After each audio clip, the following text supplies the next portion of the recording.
शालू और अनिकेत के माता पिता की एक्सीडेंट में मृत्यु हो गई थी। उनके नाना नानी उन्हें अपने गांव ले आए और वहीं पर उनका स्कूल में एडमिशन करा दिया। घर से स्कूल आने जाने वाले रास्ते पर एक गंदा तालाब पड़ा करता था, जिसमें कीचड़ वाले पौधों के साथ कुछ कमल के फूल भी उगा करते थे। शालू और अनिकेत के क्लास में पढ़ने वाला एक लड़का मुन्ना कहा करता था कि उस तालाब के नीचे पाताल लोक है। पाताल लोक? हाँ, पाताल लोक, जहाँ बहुत सारे भूतनी और राक्षस रहते हैं। बहुत साल पहले हमारे स्कूल का ही एक लड़का उस गंदे तालाब में कमल का फूल तोड़ने गया था। पाताल लोक की एक भूतनी ने उसको पकड़कर तालाब के अंदर खींच लिया था। गांव के दर्जन भर लोग गायब हो चुके हैं। शालू और अनिकेत ने उस रात अपनी दादी से पूछा, दादी, गांव के गंदे तालाब में क्या कोई पाताल लोक की भूतनी रहती है? भूतनी के बारे में तो नहीं पता बेटा, लेकिन ऐसा सुना जाता है कि वो गंदा तालाब बहुत गहरा है और आज तक उसकी गहराई को कोई नाप नहीं पाया है और उसमें एक दलदल भी है, इसलिए कभी भूल कर भी उस तालाब के पास मत जाना। एक दिन जब अनिकेत और शालू स्कूल से लौट रहे थे तो उनमें किसी बात को लेकर लड़ाई हो गई। तूने मेरा पेन अपनी सहेली को क्यों दे दिया? मुझे मेरा पेन वापस चाहिए। कल ले लियो। अनिकेत शालू के बैग से पेन निकाल लेता है। ये मेरे पेन है, इन्हें वापस कर। कल मैं तेरा पेन अपनी सहेली से दिलवा दूंगी। नहीं दूंगा। अनिकेत शालू का पेन गंदे तालाब में फेंक कर घर की ओर भाग जाता है। शालू वहीं खड़ी खड़ी रोने लगती है। अनिकेत ने मेरे पेन फेंक दिए। उनमें से एक पेन पिताजी ने मुझे दिया था, वो उनकी अंतिम निशानी है। शालू पेन ढूंढने गंदे तालाब की ओर जाती है। पेन तालाब के बीचों बीच कीचड़ में पड़े हुए थे। शालू ने एक डंडे से पेन को अपनी तरफ लाने की कोशिश की, लेकिन डंडा छोटा पड़ गया। लगता है अब मुझे तालाब में घुसना ही पड़ेगा। शालू तालाब में घुस गई। उसके घुटनों तक कीचड़ ही कीचड़ था। शालू ने जैसे ही पेन उठाने के लिए हाथ बढ़ाया, किसी ने उसका हाथ पकड़ लिया। शालू जोर जोर से चिल्लाने लगी, कोई मुझे बचाओ, बचाओ मुझे कोई अंदर खींच रहा है। तभी शालू की दादी वहां आ गई। वे अपने साथ एक डंडा लेकर आई थी। दादी ने शालू की तरफ डंडा बढ़ाया, तभी तालाब में से एक भयानक भूतनी का सिर निकला। भूतनी ने शालू के बाल पकड़ लिए और उसे तालाब के अंदर खींच कर ले गई। अरे कोई बचाओ, मेरी पोती को बचाओ। दादी के शोर मचाने पर मुन्ना, अनिकेत और गांव के बाकी लोग वहां आ जाते हैं। पाताल लोक की भूतनी मेरी पोती को ले गई। मुन्ना भागकर अपने घर जाता है और ऑक्सीजन मास्क और सिलेंडर लेकर आता है। वो तालाब के अंदर गोता लगा देता है। मुन्ना देखता है कि भूतनी शालू को खींचते हुए गहराई में ले जा रही है। मुन्ना उसके पीछे पीछे जाता है। भूतनी पानी के अंदर एक दरवाजे पर आकर रुक जाती है। लगता है यही पाताल लोक का दरवाजा है। भूतनी शालू को दरवाजे के अंदर ले जाती है। मुन्ना भी दरवाजे में घुस जाता है। मुन्ना जब दरवाजे के अंदर घुसता है तो वो बिना ऑक्सीजन मास्क के भी सांस ले पा रहा था। भूतनी की निगाह मुन्ना पर पड़ जाती है। भूतनी मुन्ना की तरफ बढ़ती है। मुन्ना तुरंत तेजी से तैरकर तालाब के बाहर आ जाता है। वो गांव वालों को बताता है कि वो पाताल लोक देख कर आ रहा है। गांव के गायब हुए लोग शायद जिंदा हैं और वे पाताल लोक में बंद हैं। लेकिन हम उस भूतनी को मारेंगे कैसे? मैंने गरुड़ पुराण में पढ़ा था कि पाताल लोक की राक्षसनियां अमर होती हैं, उन्हें मारा नहीं जा सकता और बस एक ही उपाय है कि हम पाताल लोक में बंद लोगों को बाहर ले आएं।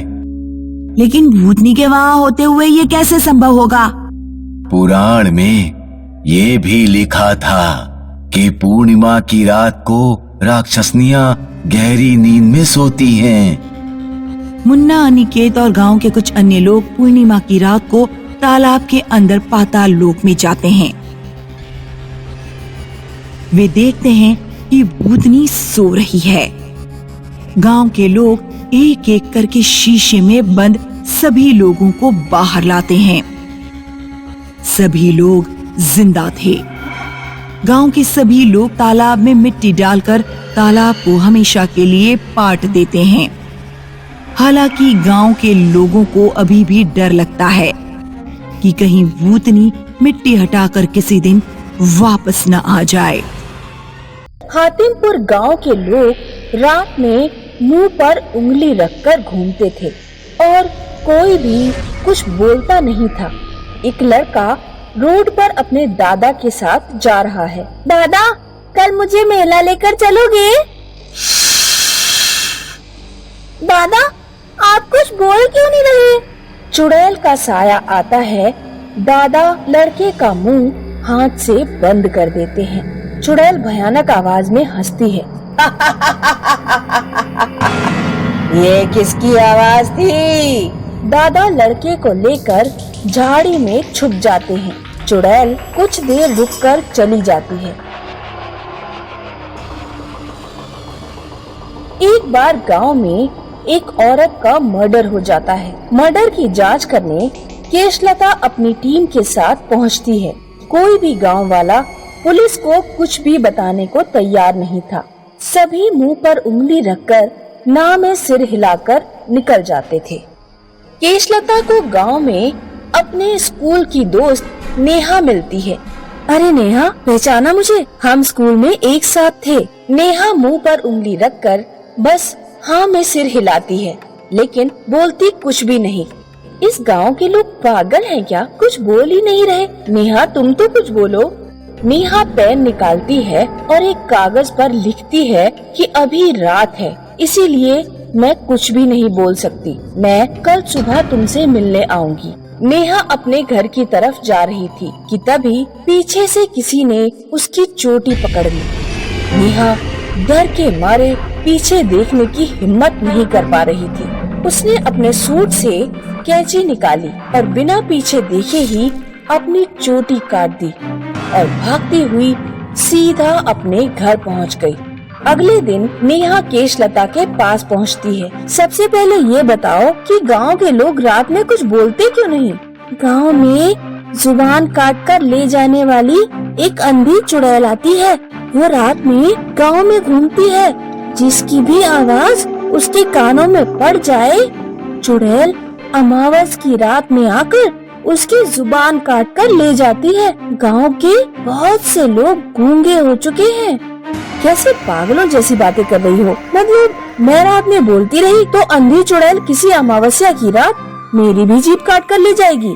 हाँ, ये देखो, कल चुड़ैल ने मेरी चोटी पकड़ ली थी। मजबूरी में मुझे चोटी काट कर ही भागना पड़ा। तुम और तुम्हारे साथियों को भी सावधान रहना होगा। अब ये बताओ, जिस औरत का मर्डर हुआ है, क्या उसका भी चुड़ैल से कोई लेना देना है?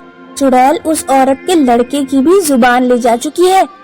इस चक्कर में उसके लड़के की शादी टूट गई और वो पागल जैसा हो गया। वो औरत एक तांत्रिक के साथ मिलकर हर अमावस की रात गांव के बीचों बीच हवन किया करती थी, ताकि वो चुड़ैल को बुलाकर उससे अपने बेटे की जुबान वापस मांग सके। लेकिन फिर वो औरत एक दिन मरी हुई मिली। अब मुझे जाना होगा। सावधान रहना, आज अमावस है। केशलता मरी हुई औरत के घर जाकर उसके लड़के से बात करने की कोशिश करती है, लेकिन लड़का कुछ नहीं बोल पाता। क्या तुम उस तांत्रिक के बारे में कुछ बता सकते हो जो तुम्हारी माँ से मिला करता था?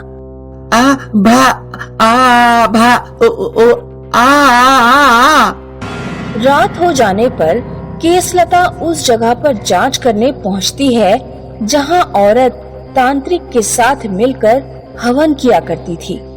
तभी अचानक केशलता को महसूस हुआ कि जुबान निकालने वाली चुड़ैल उसके पीछे खड़ी है।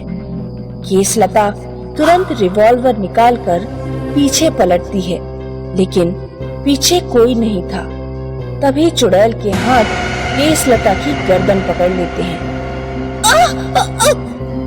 अपनी गर्दन को छुड़ाने के प्रयास में केसलता की रिवॉल्वर छूट जाती है। चुड़ैल केसलता की जीभ काटकर ले जाती है। अमावस्या की रात थी, इसीलिए पूरा गांव सुनसान पड़ा हुआ था। केसलता को मदद के लिए कोई नहीं दिख रहा था। वो दौड़ती हुई नेहा के घर पहुंची। हे भगवान, जिसका डर था वही हुआ। केसलता तुरंत पेन से कागज पर लिखकर नेहा से कहती है कि वो उस तांत्रिक बाबा को ढूंढने में उसकी मदद करे। अगले दिन नेहा गांव के हर घर में जाकर तांत्रिक के बारे में पता करती है। एक बूढ़ा आदमी उसे बताता है कि वो तांत्रिक शमशान घाट में रहता है। नेहा और केसलता शमशान घाट पहुंचते हैं। शमशान घाट पहुंचते पहुंचते उन्हें रात हो चुकी थी। घनी अंधेरी रात में सुनसान सड़क, जिसके दोनों ओर घना जंगल है। पर केसलता और नेहा शमशान घाट की तरफ बढ़ रहे थे। अंधी चुड़ैल उनके कदमों की आवाज सुनकर सड़क पर आ जाती है। नेहा अपने मुंह पर उंगली रखकर केसलता को इशारा करती है कि हमें बिल्कुल भी आवाज नहीं करनी है। दोनों अपने पैरों से जूते निकाल देते हैं और नंगे पैर ही शमशान घाट की तरफ बढ़ते हैं ताकि आवाज ना हो। दोनों को तांत्रिक मिल जाता है। वो आग के पास बैठकर तपस्या कर रहा था। केसलता तांत्रिक के माथे पर रिवॉल्वर रख देती है। ये पुलिस वाली पूछ रही है कि तुमने उस औरत को क्यों मारा? मैंने नहीं मारा बेटी, उस औरत को चुड़ैल ने मारा। मैं इस गांव को चुड़ैल से मुक्त करने के लिए तपस्या कर रहा हूँ। चुड़ैल क्या चाहती है? चुड़ैल शांति चाहती है। उसे किसी का बोलना पसंद नहीं। अगर किसी इंसान की आवाज उसके कान में पहुंच जाती है तो वो हमेशा के लिए उसकी जुबान छीन लेती है। अब तुम दोनों यहाँ से जाओ या कहीं जाकर छुप जाओ। मैं अपनी शक्तियों से उस चुड़ैल से लड़कर उस चुड़ैल को गांव से हमेशा के लिए भगा दूंगा। नेहा और केसलता एक पेड़ के पीछे छिप जाते हैं। थोड़ी देर बाद चुड़ैल आती है।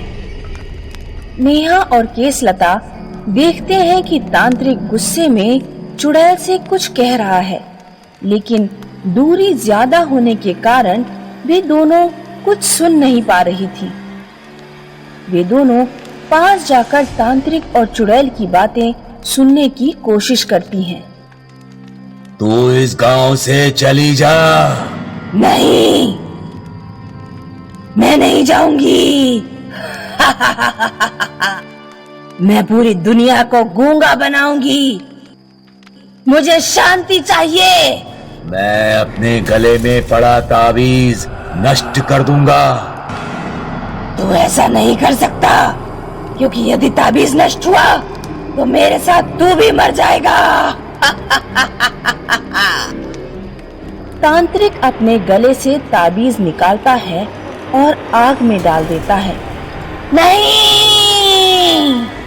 आग में विस्फोट होता है।